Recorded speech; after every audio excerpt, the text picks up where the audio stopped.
I'm just going to do a little demo for you so you can see how the refillable brush pens work and why they limit mess entirely.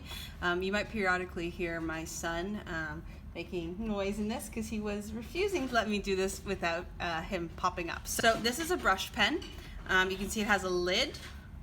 The bristles are underneath it. And then it has the part where the water moves through, and then it has the part that actually holds the water.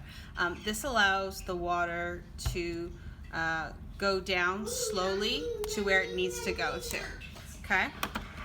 This is a pocket palette. The palettes that I suggested the kids buy, which are pan palettes, are like this, where the paint is in a square, it's dry until you activate it with water. So the trick is that these stay dry until you're actually ready to use them. Now, what happens to use them is you give a small squeeze, and that squeeze pushes the water down into the bristles, and that allows you to activate the paint. It doesn't make a lot of paint. It makes very little. By the way, any drips you're seeing are because these are incredibly old. These ones of mine, I probably had them for about 10 years, and I use them quite frequently. They're really great for when you kind of travel to do stuff on the go. So what I'm going to do is, you can see that I've made this little section of wet. You don't need a lot. And then on my painting, this is a painting of my son that I was working on ages ago that I haven't quite finished, I'm going to add little bits of detail, and it's very controlled, very contained. Now let's say you want to do a bigger area. Okay, that's perfectly fine. I'm gonna wet my brush with the paint. You can see now that that is nearly dry. There's no liquid paint in there.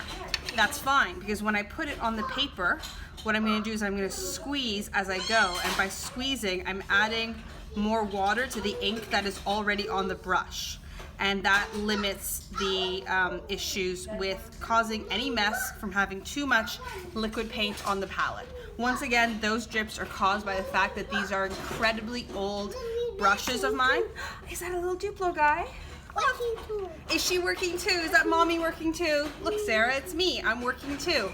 Okay, we'll put her here to work. All right, awesome. But what I've demonstrated here shows that it can be a contained liquid.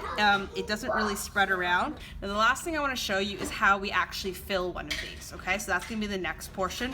And when you clean these, you can clean them by either dripping the water through it or washing it when you get home, either way, because the whole area stays moist. Okay, now for filling it. As I said, there were the two sections. The section gets filled with water, and the body that actually allows you to paint, okay? Now, I'm gonna do this over a glass because my kid keeps running up at me, so he might bump me, but just so you can see, I can just pour in the water that I need to pour in. It's filled, yes, a little bit dripped. There was also already a little bit of water in the cup from earlier today.